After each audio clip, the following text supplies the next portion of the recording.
Keterbukaan pada kebenaran itu tidak selalu, kan kita sering, wah ini momen aha, momen eureka, momen wow, itu sampai level tertentu. Tapi seringkali justru pencerahan itu menyakitkan.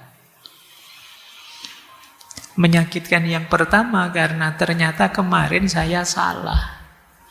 Menyakitkan yang kedua, saya belum cocok dengan yang baru. Jadi pencerahan itu tidak otomatis, tidak romantis, dan tidak selalu menyenangkan. Awalnya pasti bingung, sakit, identitas kita goncang. Mungkin orang lebih milih, sudahlah saya kembali ke yang lama saja, lebih gampang. Nah ini sering mungkin kita lakukan karena khawatir kenyamanan kita terganggu, terus milih status quo saja. Udah lama nggak usah aneh-aneh kayak kemarin sajalah.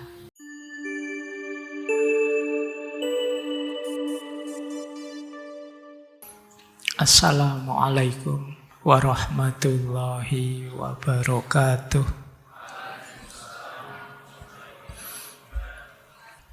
Bismillah, mari kita lanjutkan lagi belajar kita. Malam hari ini kita membuka salah satu karya beliau, Republik, di salah satu bagiannya, yaitu tentang alegori gua. Yuk kita mulai. Yang pertama kita potong-potong, nanti kita temukan maknanya ya. Beliau cerita begini, nanti kalau teman-teman pegang Republik, ya cari di bagian 514A ke belakang. Kata dia begini, bayangkan manusia yang hidup dalam tempat penampungan di bawah tanah seperti gua. Jadi nanti ada beberapa orang hidup di dalam tempat seperti gua. Mereka ini di sana sejak kanak-kanak. Lehernya dan kakinya dibelenggu, sehingga mereka tidak bisa noleh, hanya bisa lihat yang ada di depan mata saja. Dan belenggu itu membuat mereka tidak bisa memutar kepala. Ini kalau saya tadi ambil cover gambar kayak yang kiri itu ya. Kalau teman-teman yang kelihatan. Yang di luar tidak kelihatan mesti. Bayangkan saja pokoknya. Nah, bayangkan pula di belakang mereka itu ada api yang menyala.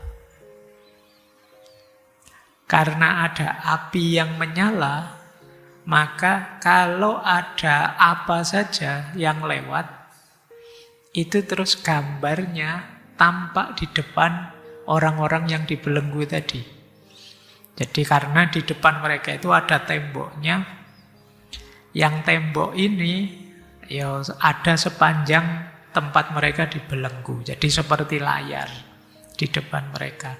Terus ada apinya, karena ada apinya maka ada orang lewat, ada apa saja di belakang mereka, ada gambarnya di depan.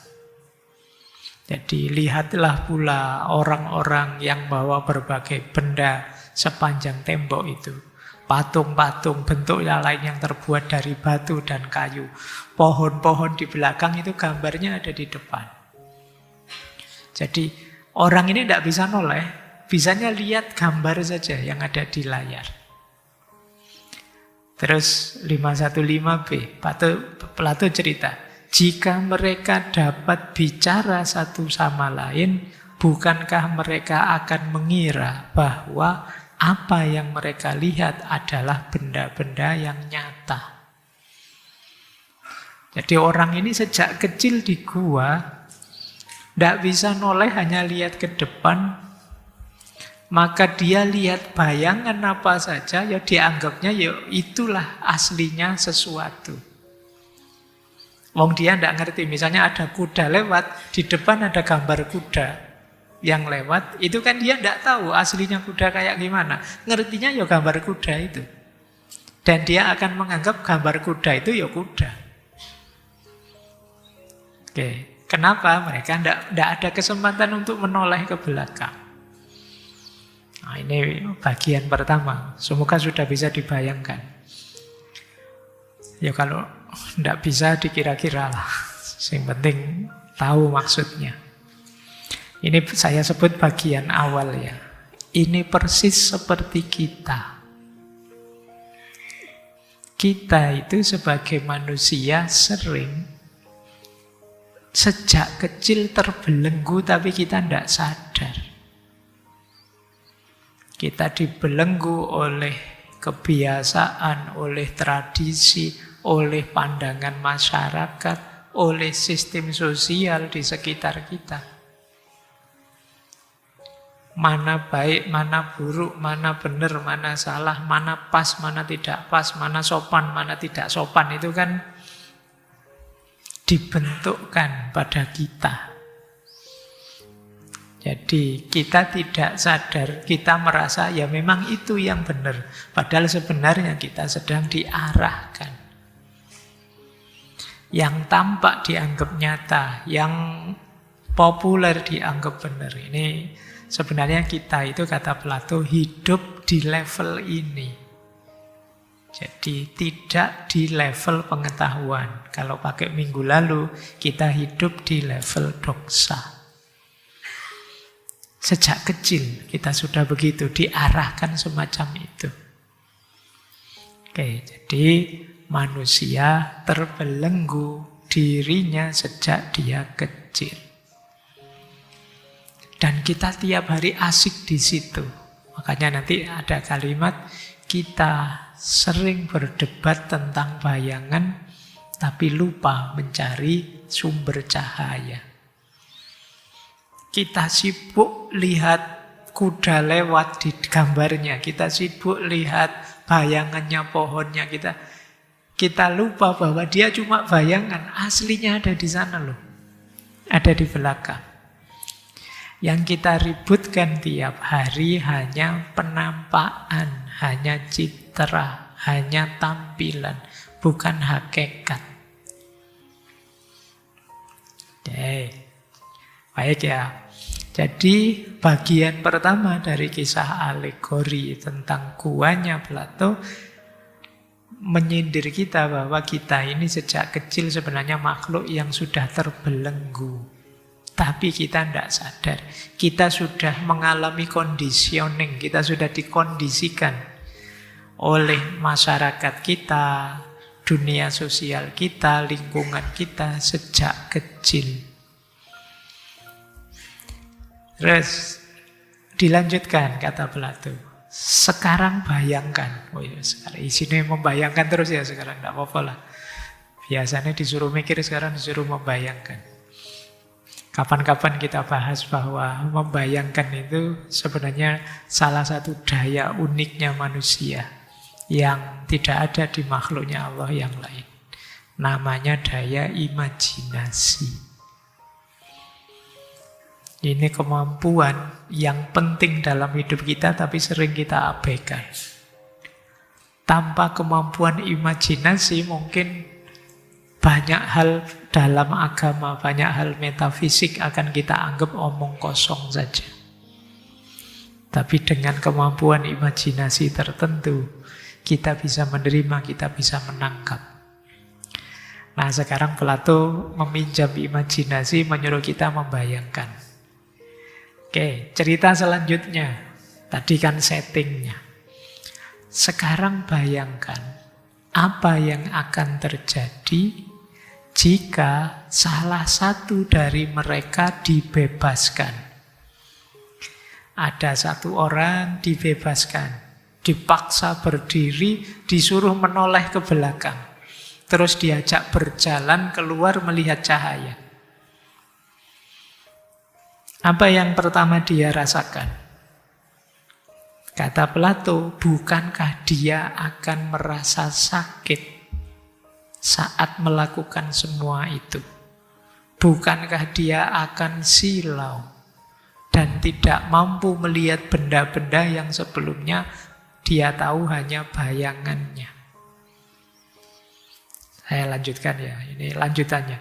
Dan jika seseorang menyeretnya, dia akan sakit ini. Dari tiap hari lihat bayangan, cuma lihat api kecil di depannya, tiba-tiba ditarik keluar, coba lihat loh ke sana loh. Itu kan pasti yang terjadi pertama apa? Nggak enak, silau.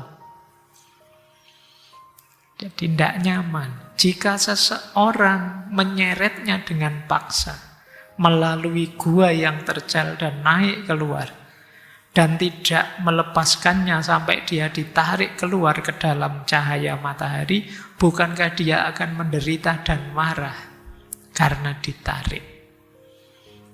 Jadi, kalau ada seseorang, tadi kan orang-orang ini dirantai, tiba-tiba sekarang salah satu saja coba dilepaskan, tunjukkan, yang kamu lihat tadi bayangan, itu loh aslinya, coba ayo talah. Itu biasanya pertama orang akan enggan. Kenapa? Sudah nyaman sebelumnya. Dia akan kaget, dia akan silau. Mungkin ketika dipaksa, ayo tak kamu, tak tunjukkan aslinya, tak tunjukkan yang sejati, bisa-bisa dia marah. Nah, ini cerita kedua. Jadi cerita pencerahan. Ternyata pencerahan itu tidak selalu menyenangkan. Keterbukaan pada kebenaran itu tidak selalu, kan kita sering, wah ini momen aha, momen eureka, momen wow, itu sampai level tertentu. Tapi seringkali justru pencerahan itu menyakitkan. Menyakitkan yang pertama karena ternyata kemarin saya salah. Menyakitkan yang kedua, saya belum cocok dengan yang baru. Jadi pencerahan itu tidak otomatis, tidak romantis, dan tidak selalu menyenangkan. Awalnya pasti bingung, sakit, identitas kita goncang. Mungkin orang lebih milih, sudahlah saya kembali ke yang lama saja, lebih gampang. Nah, ini sering mungkin kita lakukan karena khawatir kenyamanan kita terganggu, terus milih status quo saja. Udah lama tidak usah aneh-aneh kayak kemarin sajalah. Banyak di antara kita yang begitu. Maka kata Plato, ini menunjukkan bahwa ketidaktahuan sering dipertahankan bukan karena bodoh, tapi karena orang lebih milih nyaman. Sudah tahu sih itu benar, tapi enggak, susah nanti. Oke ya. Jadi manusia itu biasanya lebih milih nyaman, lebih milih hidup enak. Oke, ini gambaran kedua. Jadi pembebasan dari ketidaktahuan itu bisa saja yang muncul adalah rasa sakit. Jadi keluar dari gua itu ternyata tidak soal kepandaian yang bertambah, tapi soal keberanian meninggalkan kenyamanan yang menipu. Oke ya, saya tidak tahu nanti. Ini agak fase, kalian ada di mana? Kalian masih di yang pertama atau di yang kedua? Sejauh mana sih kalian, misalnya kan teman-teman ini banyak yang sering ikut ngaji filsafat, sering ketemu wawasan-wawasan baru. Wawasan baru tadi itu bagi kalian coba dicek, menyakitkan apa menyenangkan? Atau hidupmu bisa berubah gara-gara itu. Atau Anda, Pak, saya habis ngaji pulang ya kayak biasanya kembali ke settingan awal. Meskipun saya tercerahkan 1-2 hal, tapi ya pulang ya balik lagi seperti awalnya. Kenapa? Karena untuk mengubah gaya hidup, persepsi, cara pandang itu bukan sesuatu yang mudah. Tidak gampang. Kita sudah terlanjur nyaman dengan gaya kita sebelumnya. Maka di sini keberanian lebih diperlukan. Apalagi kalau wawasan barunya nabrak wawasanmu yang lama. Ya kan? Itu kan yang kemudian disindir oleh Sartre bahwa manusia itu sebenarnya lebih sering mencari gema suaranya sendiri. Kenapa? Karena suara yang berbeda menyakitkan. Jadi kalian boleh dicek ya. Saya tidak tahu kalian idolamu siapa, yang kalian follow siapa. Itu biasanya nyari yang cocok dengan cara pandangmu sebelumnya. Kalian hanya mencari gema suaramu sendiri. Kalian tidak kuat kalau ada suara, ada kebenaran yang berbeda, meskipun itu kebenaran. Di sini diperlukan keberanian. Itulah kenapa kalau teman-teman ingat dulu kita belajar filsafat moral, filsafat akhlak, Imam Ghazali, Ibnu Miskaweh, Aristoteles dengan Nikomachian etiknya, dia bilang salah satu cardinal virtue, kebijaksanaan paling utama adalah keberanian. Syaja'ah kalau bahasa Arabnya. Kalian berani enggak? Mungkin tidak mengambil yang baru, yang benar. Sekedar menerima yang berbeda saja. Hari ini kita sering enggak mampu. Kita lebih suka milih yang sesuai dengan mau kita saja. Cocok dengan kebenaran kita saja. Oke, baik. Ini untuk kita ya. Saya kadang ngomong gini tuh dipakai untuk nembak orang lain. Itu nunjuk ini ya Pak. Nyindir itu ya Pak. Tidak nyindir kalian saja. Wong kita sendiri juga sering pontang-panting untuk bisa menerima yang berbeda. Baik, kita lanjutkan. Ini ceritanya belum selesai. Orang yang tadi kesakitan, tapi karena tadi diseret keluar, lambat laun, kata Plato, matanya akan menyesuaikan diri. Pertama-tama yang paling mudah dia lihat adalah bayangan. Lalu pantulan orang dan benda di air. Lalu baru benda-benda itu sendiri. Jadi awalnya kan silo ini menyakitkan, tidak enak. Tapi lama-lama baru, iya ya, ini kuda yang asli. Ini pohon, ini. Berarti memang benar yang di dalam gua tadi cuma bayangan. Terus dia melihat langit, ada cahaya, ada bintang-bintang, ada rembulan. Yang semuanya ternyata ada. Lebih mudah daripada melihat matahari di siang hari. Ada banyak cahaya. Terus begitu ganti waktu siang dia melihat ada matahari. Oh, ternyata matahari inilah sumber cahaya. Sehingga macam-macam bayangan tadi terwujud. Terus dia tahu matahari ini yang menyebabkan pergantian musim, pergantian waktu. Segala di dunia jadi terlihat karena ada matahari dan seterusnya. Jadi ini orang ini sekarang tahu kebenaran, sadar ini yang lebih benar. Yang kemarin-kemarin hanya bayangan, hanya ilusi. Oke. Kita lihat ya. Nah nanti menarik, meskipun malam hari ini kita tidak panjang membahasnya tentang matahari tadi, sumber cahaya. Nanti matahari itu nanti di Plato jadi sumbernya kebenaran atau dasarnya kebaikan. The form of the good. Sumber semuanya, karena begitu tidak ada matahari ya hilang cahaya sudah. Jadi kali ini lama-lama mulai menyesuaikan, mulai bisa terbiasa dengan kebenaran. Kalau semula takut, sekarang sudah terbiasa. Biasalah, sesuatu yang baru itu kan memang menakutkan. Apa-apa itu kan kalau masih ngawali itu masih kita serba cemas, serba khawatir. Tapi begitu masuk beneran, Oh, ternyata kayak gini toh. Biasa sudah. Nah, dalam ceritanya Plato tadi, itu ada yang pokok tadi matahari. Jadi matahari itu kalau di luar gua itu kan sumbernya segala cahaya. Tapi ini analogi tadi ya, the form of the good. Analogi tentang kebaikan, puncak. Jadi prinsip tertinggi yang membuat kita tahu mana benar, mana salah. Yang membuat kita tahu saya harus kemana.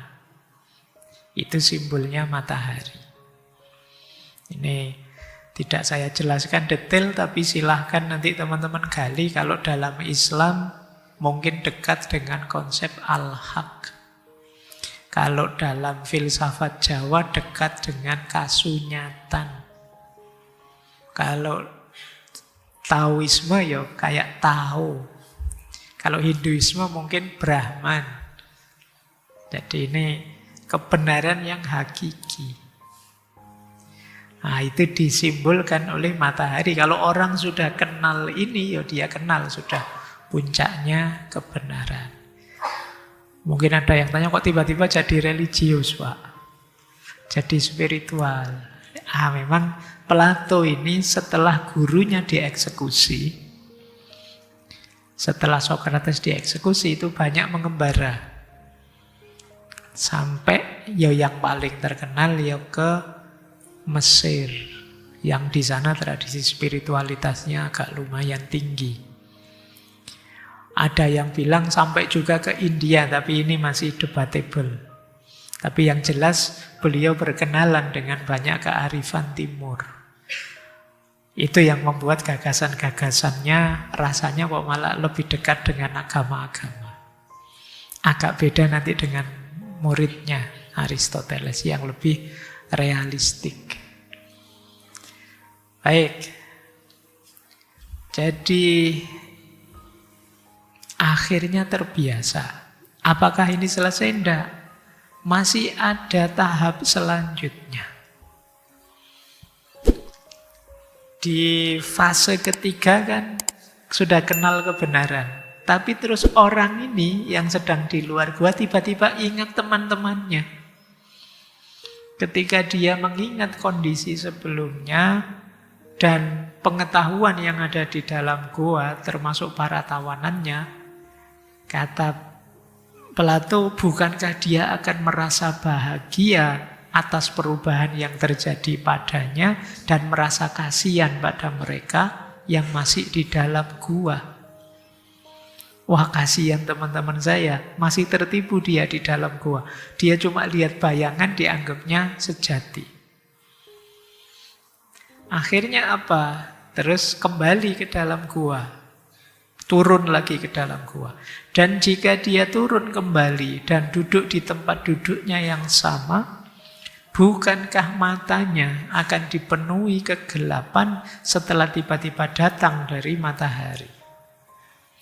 Ya, dari melihat matahari yang terang kan kembali lagi ke dalam gua. Nanti akan mengalami hal yang sama lagi. Hal yang sama apa? Perih juga matanya.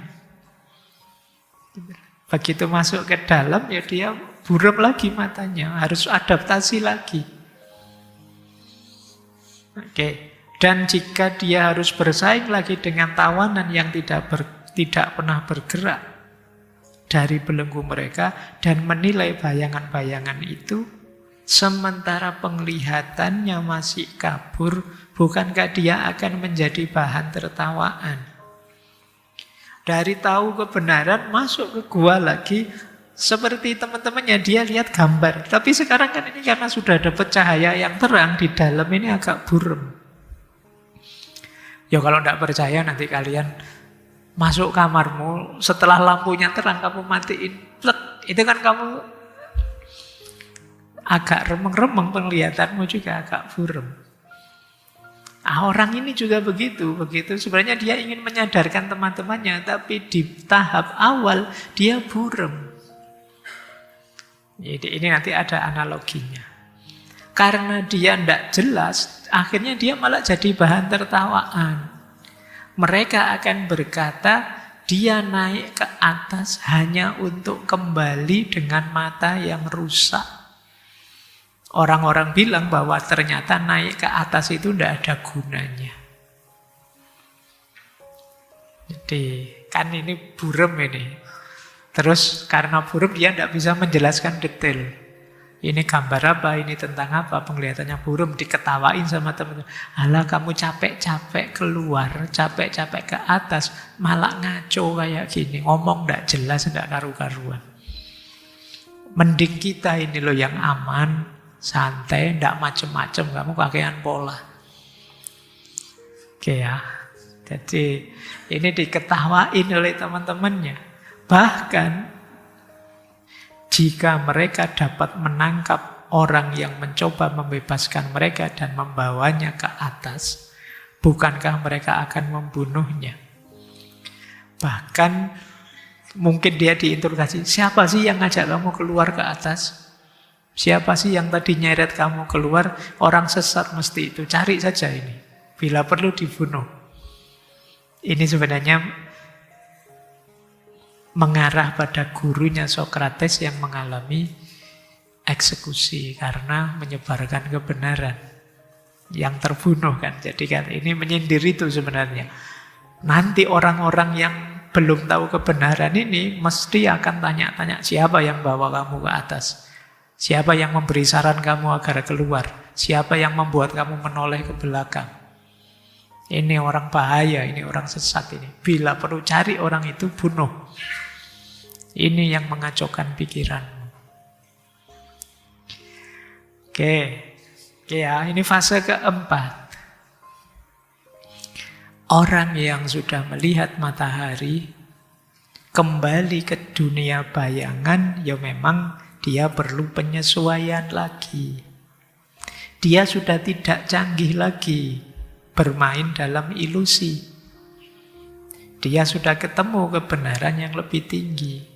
Tapi karena dia satu-satunya yang berbeda dengan temannya, ya dia dianggap aneh. Ini saya pakai ilustrasi saja. Mungkin orang pakai kalimat, kamu sekarang aneh, tidak kayak dulu. Dulu kamu normal loh, sekarang kamu sok bijak. Kamu sok filosofis. Ini filsafat ini memang merusak akalmu. Itu gaya-gaya ini ya. Masyarakat akan bilang begitu. Kenapa? Mereka sudah terbiasa dengan bayangan. Ketemu yang asli mereka tidak akan mau. Dianggap, itu kesesatan saja. Dan ini menggelisahkan. Itu nanti kan berarti apa? Ini simbol bahwa kebenaran itu kadang dianggap ancaman, dianggap kesesatan, mengganggu stabilitas, bahkan mengancam nyawa. Seperti saya bilang minggu lalu, bahwa tidak ada orang yang senang disalahkan.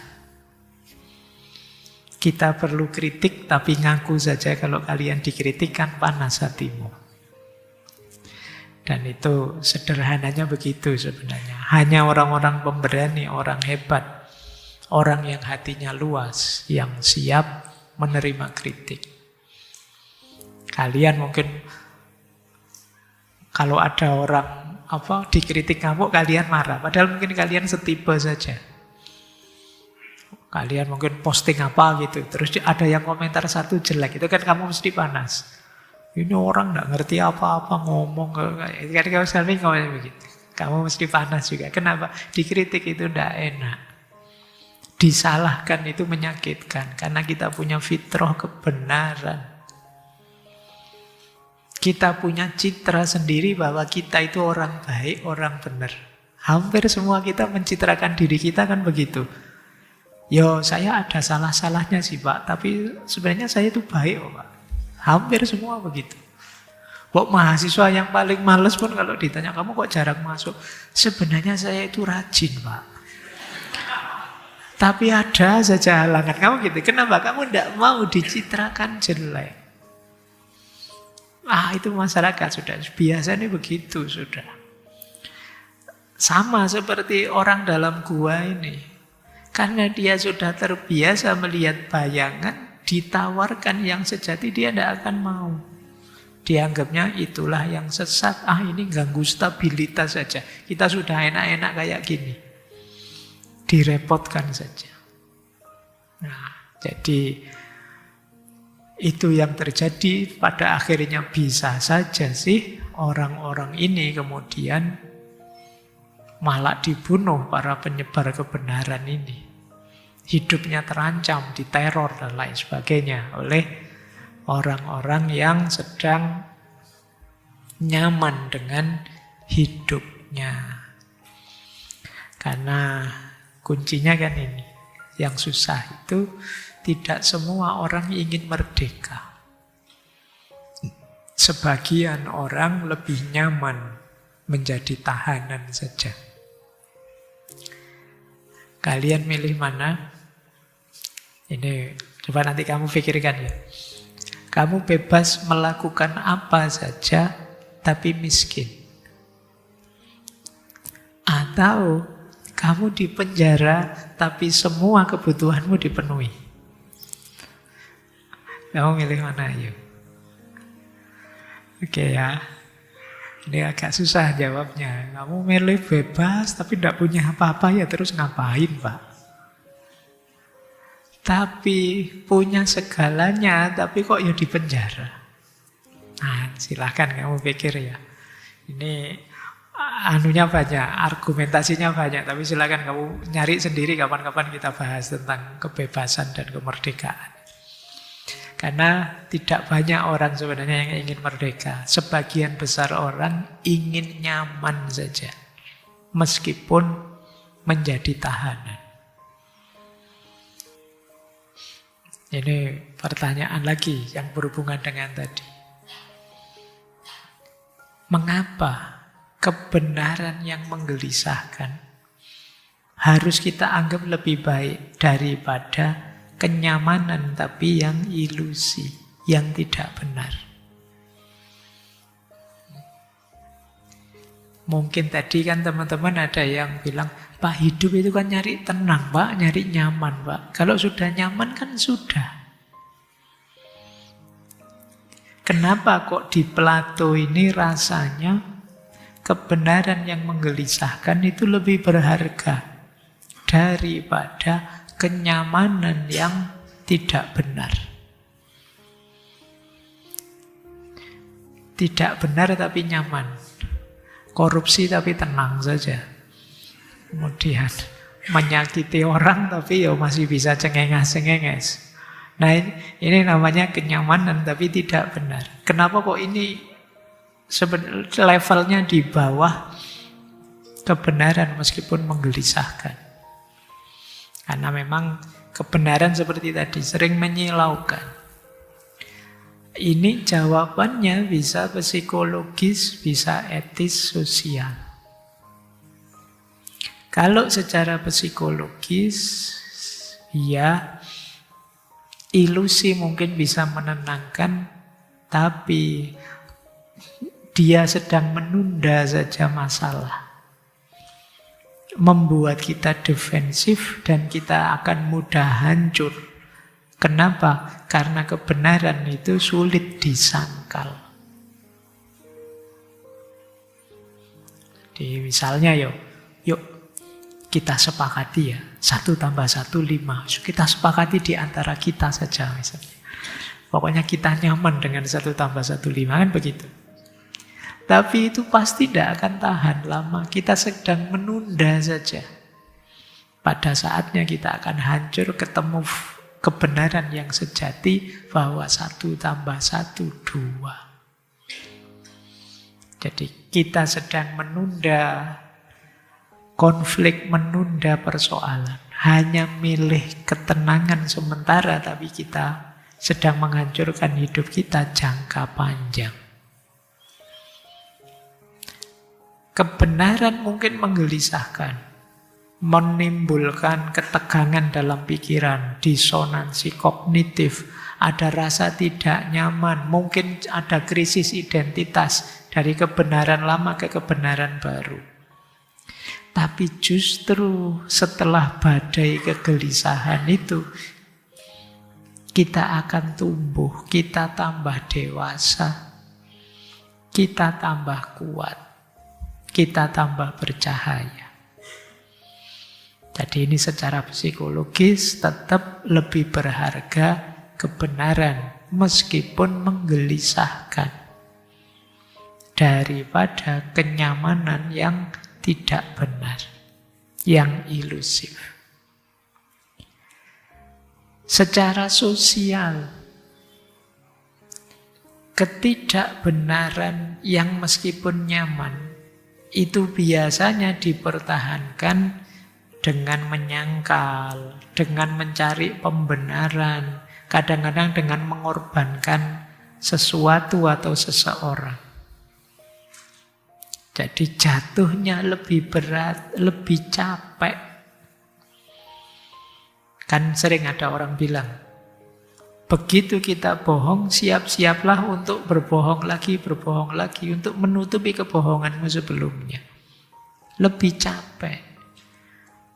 Jadi ketenangan dan kenyamanan dalam ketidakbenaran itu sebenarnya kenyamanan yang ilusif. Kamu susah nanti lebih panjang demi kenyamanan sebentar. Kebenaran yang menggelisahkan sebaliknya mungkin membuat kita tidak tenang sementara.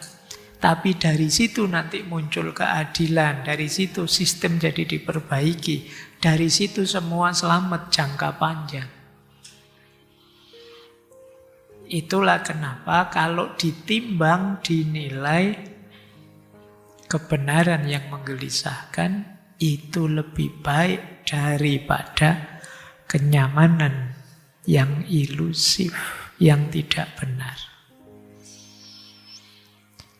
Oke, semoga sekarang bisa jawab ya kalau tadi ada pertanyaan milih mana. Nyaman tapi tidak benar atau benar tapi tidak nyaman. Tetap lebih berharga benar. Meskipun nanti ada fase tidak nyamannya. Karena kita sedang investasi kenyamanan hidup yang lebih hakiki jangka panjang. Tidak sekedar ketenangan sementara. Begitu kalian bohong, ya seperti tadi, kalian harus siap-siap nyari alasan terus untuk menutupi kebohongan. Dan itu capek. Oke, kita lanjutkan lagi. Kalau sudah ilusi kita taklukkan, berarti kita ada di level sadar. Sedikit untuk menutup sesi kita malam hari ini. Inilah level-level kesadaran. Coba dicek kalian ada di level yang mana. Ini pengembangan ya dari alegori gua tadi. Kalian sudah bisa menangkap maksudnya alegori gua. Yang di dalam gua masih ilusif, yang keluar gua sudah menemukan kesadaran. Dan kesadaran level paling rendah itu adalah kesadaran reaktif. Ini paling rendah. Sadar diriku, sadar emosiku. Rumusnya orang reaktif itu aku bereaksi maka aku ada. Ini mirip kayak orang aku posting maka aku ada. Nggak mikir kualitas postingannya apa, yang penting tampil saja. Kalau tidak posting merasa tidak ada. Atau kalau sudah posting kok nggak ada yang nge-like, nggak ada yang komen, kamu merasa hampa. Kamu ada di kesadaran reaktif. Orang di kesadaran reaktif ini orang yang levelnya dalam tanda petik ya masih bayi. Seperti anak-anak. Dikuasai emosi, mudah tersinggung, impulsif, hidup di momen tanpa jarak. Maksudnya momen tanpa jarak itu sekarang saya bereaksi apa otomatis. Sangat terpengaruh oleh lingkungan. Kalimat saktinya dua. Yang pertama pokoknya. Kalau ada apa-apa pokoknya. Yang kedua yang penting perasaanku. Yang penting aku seneng. Yang penting aku enak. Yang penting aku nyaman. Itu kalian ada di level kesadaran rendah. Kesadaran reaktif. Tapi ini manusiawi. Jadi manusiawi orang itu mengalami yang pertama ini. Tapi ini biasanya kalau tidak tumbuh berkembang. Kok sampai tua begini? Berarti kita masih anak-anak sampai tua. Tidak usah pakai alasan. Saya kan awet muda Pak. Jadi sampai tua masih reaktif. Tidak begitu. Kalau bisa ya naik kelas. Apalagi yang sudah belajar filsafat. Naiklah ke kesadaran reflektif. Jadi kalau ini tidak reaksi tapi respon. Mulai berpikir. Saya tersinggung ini. Tapi tidak serta-merta terus ngamuk. Ditanyakan, kenapa ya kok saya marah? Benar enggak sih marah saya ini pada tempatnya enggak kalau saya lampiaskan sampai segitunya? Jadi masih ada jeda antara stimulus dan respon. Ini kesadaran mau kesadaran reflektif. Kamu mau belajar terbuka untuk dikoreksi. Nah ini berarti kalian sudah mulai bangun, mulai tercerahkan. Tidak lagi autopilot. Oke, jadi sakit hati. Tapi kan terus mikir ketika sakit hati itu. Kenapa ya kok sakit hati saya? Apa yang harus saya lakukan dengan sakit hati saya ini? Minggir saja atau dilabrak saja? Nah, itu berpikir. Jadi ada fase mikirnya. Kalau di yang pertama tadi otomatis autopilot. Tapi di yang kedua ada kesadaran reflektif. Ada lagi lebih utuh, namanya kesadaran integratif. Ini kita membaca segala sesuatu lebih luas. Dan tidak hanya aku kalau di integratif ini. Kita sudah bisa mengempati orang lain. Ini aku memahami diriku dan orang lain. Kalau tadi orang yang bangun dari autopilot tercerahkan, kalau ini kita menyebutnya biasanya orang ini sudah dewasa. Sudah psikologinya dewasa. Orang ini mikirnya tidak hitam putih, bisa berempati, bisa diajak diskusi, tidak mudah terpancing, terprovokasi. Hidupnya mengalir, tidak kaku. Dikritik oke. Berbeda ayo. Bisa mengelola konflik. Ini berarti kalian sudah dewasa. Kesadaranmu, kesadaran integratif. Ada lagi yang terakhir, puncaknya ada kesadaran transenden. Ini kita sudah tidak berhenti lagi di aku dan kamu, tapi sudah kita semuanya. Di sini alam semesta juga berhubungan dengan Tuhan juga dan lain sebagainya. Aku sebagai makhluk Tuhan, aku sebagai bagian dari alam, aku sebagai variabel kemanusiaan di semesta ini dan seterusnya. Ini namanya kesadaran transenden. Kalau tadi dewasa secara psikologis, yang terakhir ini dewasa secara spiritual. Orang di level ini kalau dalam agama kelihatan dia punya karakter ikhlas, mudah memaafkan, tidak dendam, tidak mencari validasi. Dia sudah baik dalam dirinya sendiri. Nah, ini sudah matang. Oke, saya tidak tahu teman-teman ada di dua yang kiri apa dua yang kanan. Ya, semoga meskipun yang kiri tidak di yang paling bawah lah ya, wong sudah kuliah, sudah ngerti macam-macam, paling tidak kita di reflektif. Alhamdulillah kalau di integratif, lebih alhamdulillah kalau sudah di kesadaran transenden.